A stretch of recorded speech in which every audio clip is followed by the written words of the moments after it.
મોરબીના ચકચારી ઝૂલતા પુલ દુર્ઘટના કેસમાં આરોપીઓએ કોર્ટમાં ડિસ્ચાર્જ અરજી કરી છે।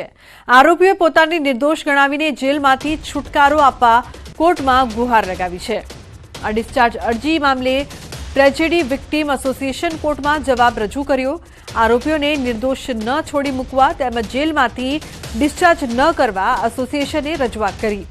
મહત્વનું છે કે ઓક્ટોબર 2022માં ઝૂલતો પુલ તૂટી જતા દુર્ઘટના ઘટી હતી, જેમાં અનેક લોકો મોતને ભેટ્યા હતા।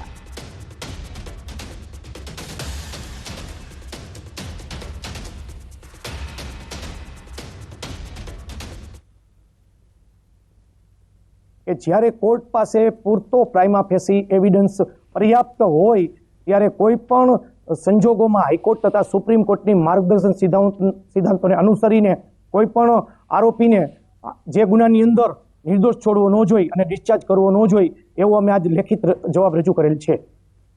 મહત્વપૂર્ણ સમાચાર ગાંધીનગરથી જિલ્લા પંચાયતોના પ્રમુખોને સીએમ રૂબરૂ મળશે। રાજ્યની જિલ્લા પંચાયતોના પ્રમુખોને રૂબરૂ મળશે। વિવિધ રજૂઆતો માટે સીએમ કાર્યાલયમાં મુલાકાત કરી શકાશે। હવેથી દર મંગળવારે બપોરે 1 થી 1:30 વાગે મળી શકશે। જિલ્લા પંચાયતના પ્રમુખો મુખ્યમંત્રી કાર્યાલયમાં મુલાકાત માટે મળી શકશે। આગામી સ્થાનિક સ્વરાજની ચૂંટણીઓ પહેલા સીએમએ ખુદ લીધી ચૂંટણીઓની આગેવાની। તો સીએમ ભૂપેન્દ્ર પટેલ જિલ્લા પંચાયતોના પ્રમુખોની રજૂઆતો માટે રૂબરૂ મળશે।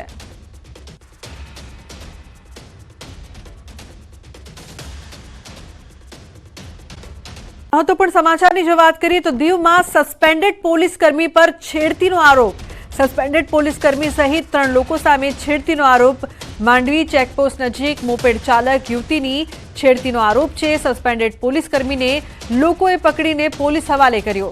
અન્ય 2 ફરાર શખ્સોની શોધખોળ શરૂ કરવામાં આવી છે। આરોપીઓ પાસે કાર હતી અને પીડિત મોપેડ સવાર હતી। પીછો કરીને છેડતી કરાયાનો યુવતીએ આરોપ લગાવ્યો છે। તો દીવ પોલીસે ફરિયાદ નોંધીને વધુ કાર્યવાહી આરંભી છે। બીજી તરફ સુરતમાંથી અસામાજિક તત્વોએ હદ હવે વટાવી દીધી છે। જાહેરમાં યુવતીઓની છેડતીના બનાવ સામે આવી રહ્યા છે। સુરતના ઉધનામાં સોસાયટીમાં જાહેરમાં છેડતી એક હેવાનની હરકત સીસીટીવીમાં કેદ થઈ હતી। અંજના સ્થિત અમન સોસાયટીમાં બન્યો હતો આ સમગ્ર બનાવ। રસ્તે જતી યુવતીઓની યુવકે કરી જાહેરમાં છેડતી। બાઇક પાસે ઉભેલી યુવતીની પણ છેડતી કરવામાં આવી। તો નરાધમ યુવકની હરકતોથી યુવતીઓ બચીને ભાગી હતી। સોસાયટીના પ્રમુખે ઉધના પોલીસ સ્ટેશનમાં લેખિતમાં અરજી કરી છે। અસામાજિક તત્વો સામે પગલાં લેવાની પણ માંગ કરી છે। હાલ પોલીસે સીસીટીવીના આધારે તપાસ શરૂ કરી છે। तो जाहिर में सोसाइटी में छेड़तीनी घटना हम अलग अलग सीसीटीवी फॉलो करके उसका पीछा कर रहे हैं और जल्द से जल्द आरोपी पकड़ा जाए इस तरह की कार्यवाही पुलिस कर रही है।